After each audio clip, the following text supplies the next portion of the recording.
मत प्रिया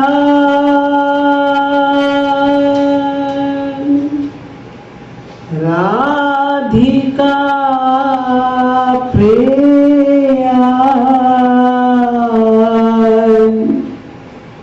मद्धवो Radhika धवः तस्मादपि गरीयान्यो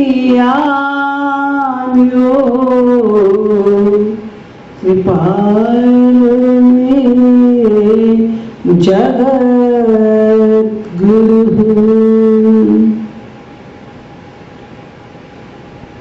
Radha करावचित पल्लववल्लरी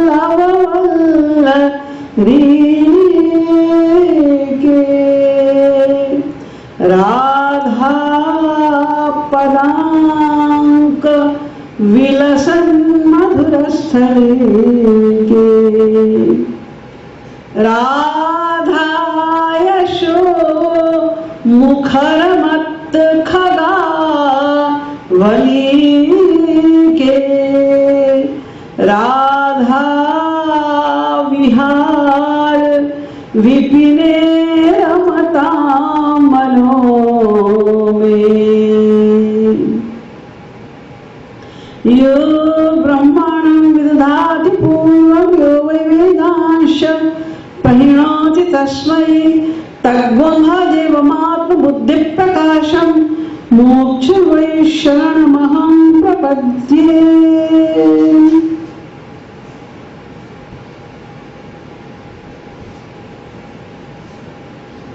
Dear devotees,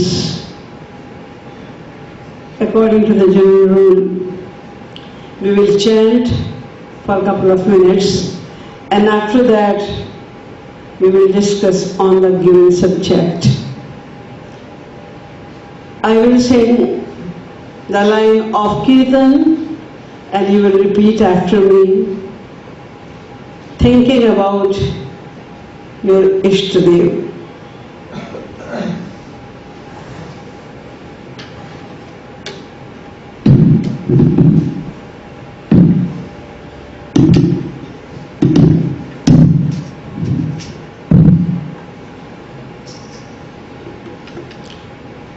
भजो गिरिधर गोविंद गोपाला भजो गिरिधर गोविंद गोपाला भजो Giridhar Govind Gopala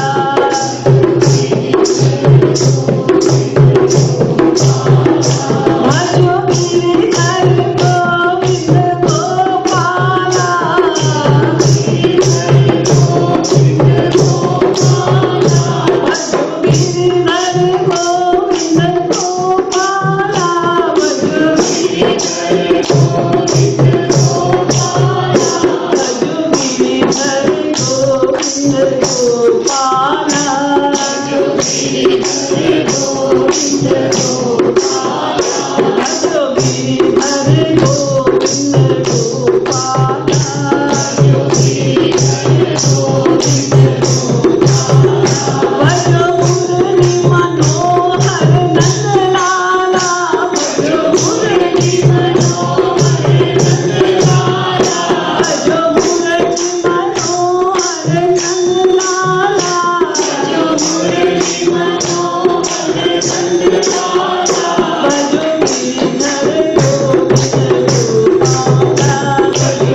Bhajo Gopala, Bhajo Gopala, Bhajo Gopala, Bhajo Gopala, Bhajo Gopala, Bhajo Gopala,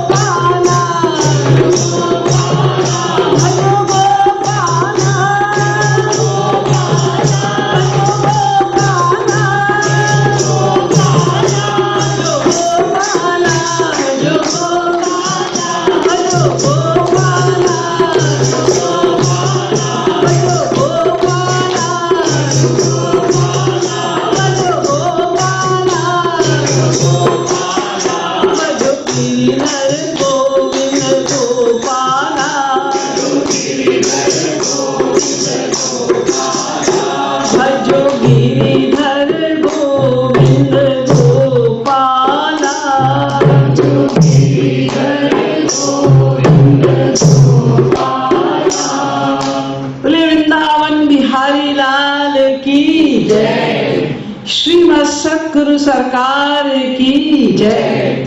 जय जय श्री राधे, जय जय श्री राधे, जय जय Shri Radhe.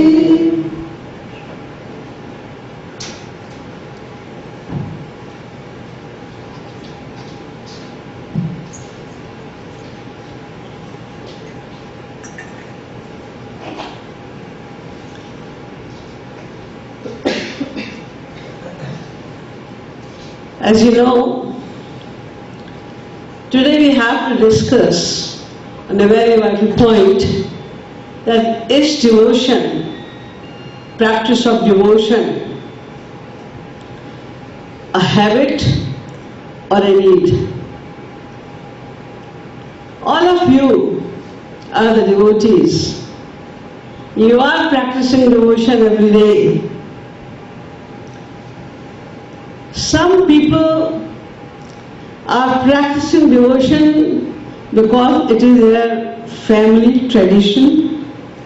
Some people practice devotion because they think it is important. Some people practice devotion because of fear of God. If I will not practice devotion, then I will suffer in my life. There are many causes. There are few who think that no, we cannot live without devotion. Without practicing devotion, it is impossible for me to survive. So many people are worshipping God. They are practicing devotion with many kind of aims of life in their mind. So we have to know that is it an essential need to practice devotion, to worship God, or we are doing just because it is a tradition, or just because everybody is doing, or just because we think it's good thing to worship God for some time. What is the reason? When we know the cause of doing something, that then only we can do something more efficiently and more successfully. Before we discuss on this point, we should know what is devotion.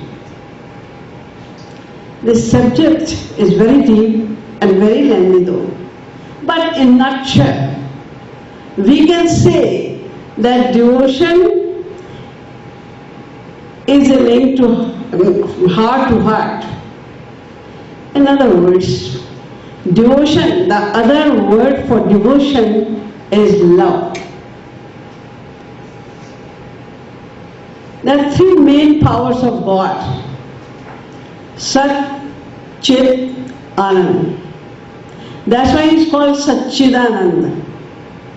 Sat means life, unlimited consciousness. Chit, knowledge, unlimited knowledge. And Anand, bliss, unlimited bliss. Where there is unlimited consciousness, unlimited knowledge, and unlimited bliss, is God. Satchidanand. And the main power, the highest power of God is Anand. Sat and Chit are the adjectives of Anand. And we say this is a horse, red horse, black horse, tall horse, small horse. Red, black, tall, small, these are the adjectives of horse. Main thing is horse. So God is this. And the essence of Ananda Shakti is Lagini Shakti, bliss potency of God. And the essence of Lagini Shakti is praying, love. And that love is called bhakti as well. Bhajanam bhakti. To make your heart Bhagavadakar, to give this heart the form of God, is bhakti. So far, our heart is Jagadakar. The material world is pervading this heart. We have to make it Bhagavadakar. That is bhakti. So bhakti means love. And when we practice devotion, it means we are practicing to love God. When we are practicing to have more and more love for God, that practice is called the practice of devotion. That is not devotion. Devotion is a divine entity. As I said, devotion means love. Love is devotion. And love is a divine entity. We cannot attain it now because so far our heart is not divine. It is material heart. But we are practicing devotion with this material heart. Why? Will this practice make us realize God? Make us see God? No. The result of this practice is not God realization. Then why are we practicing devotion?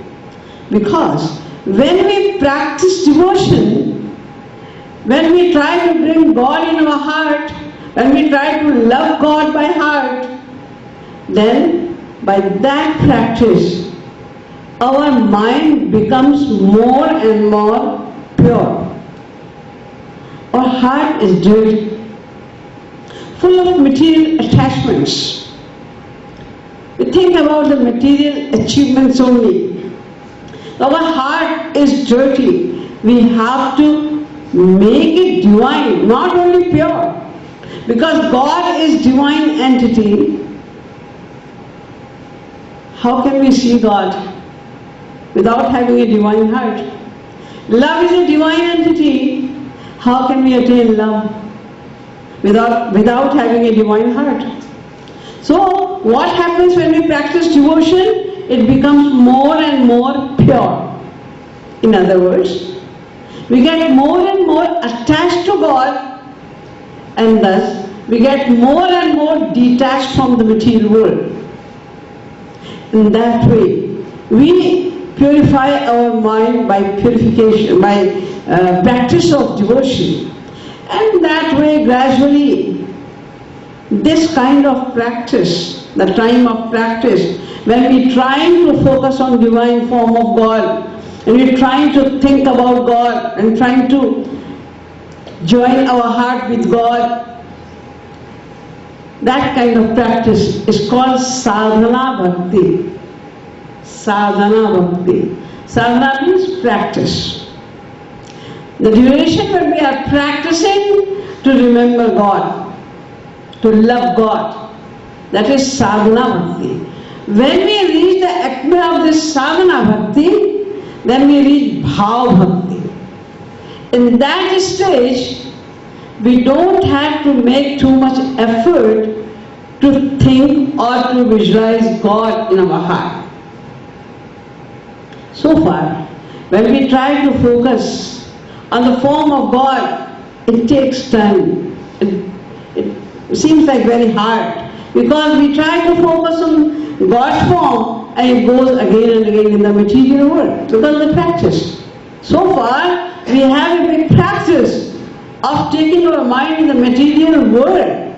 That's why it is easy to think about the material things of material beings, Jad and Chetan. But after practice, it becomes very easy to remember God, to focus on the divine form of God. When we reach this stage of devotion, then it is called Bhav Bhakti. Still, we are not the God-realized soul. In that stage of Bhav Bhakti, we can easily remember God.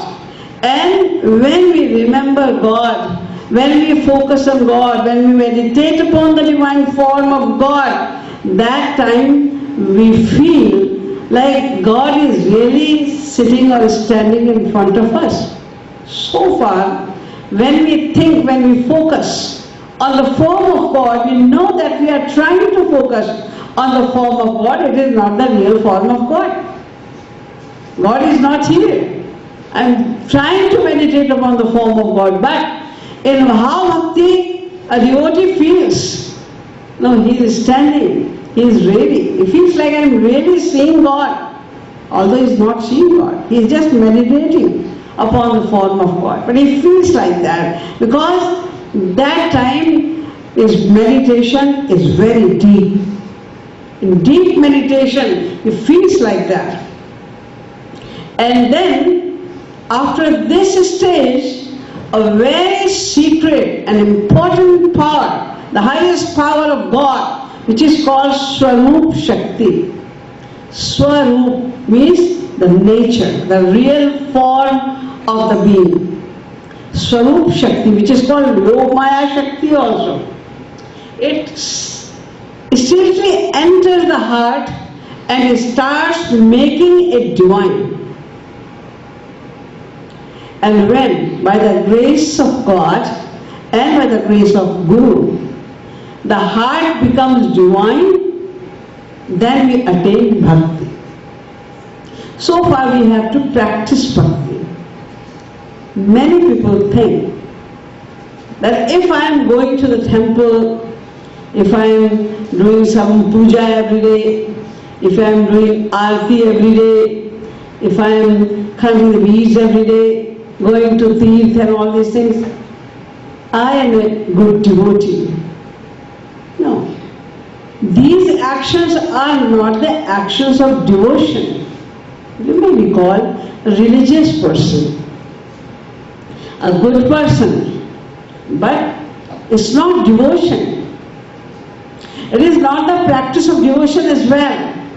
Practice of devotion means to focus on God in order to attain, increase His love. In order to increase your love for God, when this aim is in our mind and we are completely thinking about God alone, any other material matter is not coming in our hearts, only then we are practicing devotion. That is part of devotion, practice of devotion. So, all what we have to do in practice of devotion, we have to love God. Puja, Path, Tirth, Brat, Yatra, they are religious actions, but it is not devotion.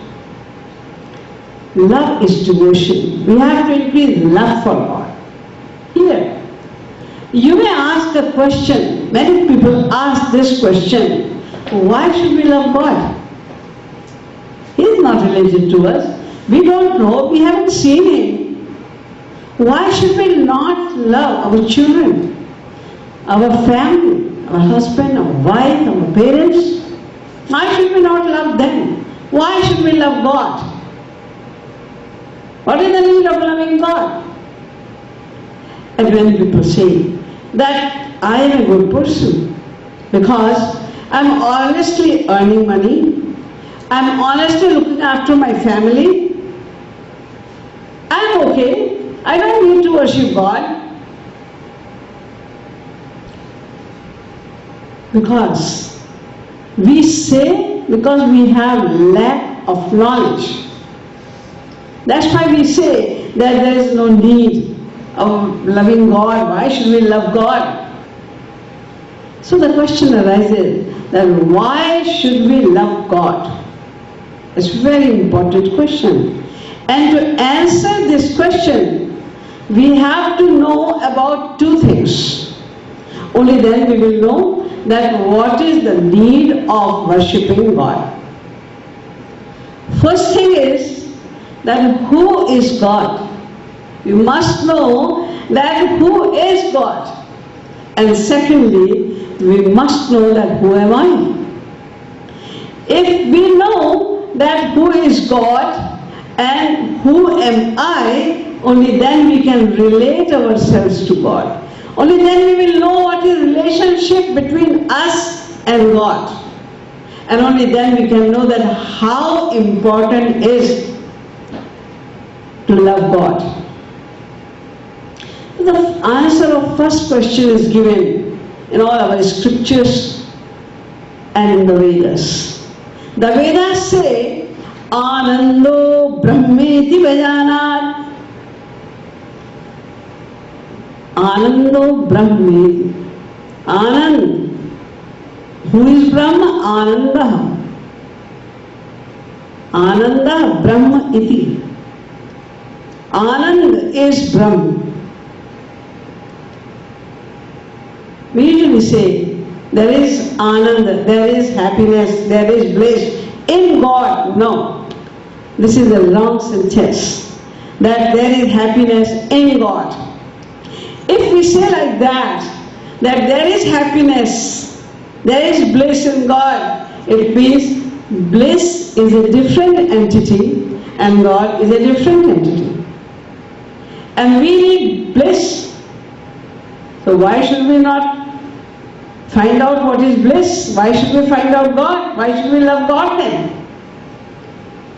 No, the Vedas are saying there is, if Vedas were saying that there is happiness in God, then if you know a little bit Sanskrit, then the Vedas have to say Ananda Brahmani. Brahmani Ananda. Brahma me Ananda hai. There is happiness, there is bliss in God. But no, the Vedas is saying Anando Brahmeti Vijana. Anandevadhastat Anand Uparishtat Ananda Purastat Ananda Paschat Anand Uttarta Anand Uddakshinata Anandeve Dharmam Sarvam. There is a definition of God.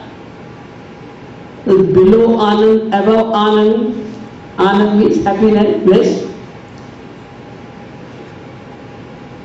Towards east, towards west, towards south, towards north, inside and outside, everywhere, who is filled with Anand, Anand, Anand.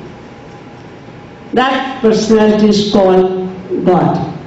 In other words, the name of bliss, the other name of bliss is God. Ananda Matra Karpana Mukho Dharadi. Who is made by bliss only. See, we also have a personality. We are mainly made of two different things, body and soul. Soul is divine, body is material. Plus in this body also, there are so many different things. Like we have bones, we have blood, we have flesh. All of them are different to each other. Our blood is not hard like the bones. And the flesh is also not liquid or hard like the bones. They are different. But in the personality of God, in His being, everything is made when He descends in the form of Shri Krishna. In the form of Shri Ram, Durga, Shankar, Hanuman. It seems like He has body like us. We are also having the body of same kind, and he is also having the same kind of body. But no, there is a vast difference. Our body is made of blood and bones and flesh, etc. But his body is made of bliss only. It is beyond our comprehension though. But we can understand it with one example.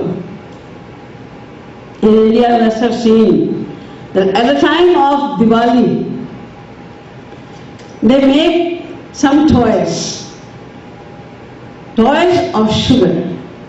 They make king, queen, horse, elephant, dog, airplane, car, everything. There is nothing except sugar. But the innocent children are seen fighting with each other. No, I will take the plane. No, I will take the plane. Oh, I will take the king. Oh, I will take the queen. You eat king, plane or car, horse or elephant. You are eating nothing except sugar. There is sugar only. There is nothing else in that toy. In the same way, we innocent people think that, yeah, he is also having the same kind of body as we do. But no, his body is made of bliss only. Raso Vaisaha, Rasakvamhiya Vayam Labdhanandi Bhavati. The Vedas are saying again that he is bliss and we can be happy only by seeing him. So God is bliss. And who are we? We are the part of God, a constituent of God, but we are not the piece of God. Like if you have a paper and you make the pieces of the paper, then eventually the paper will be finished. If you are giving pieces to someone, so some people, eventually there will be no paper because you have given all the paper. But we are not the piece of God. We are not that kind of part of God. We are the part of one of His powers. That's why we are called the part of God.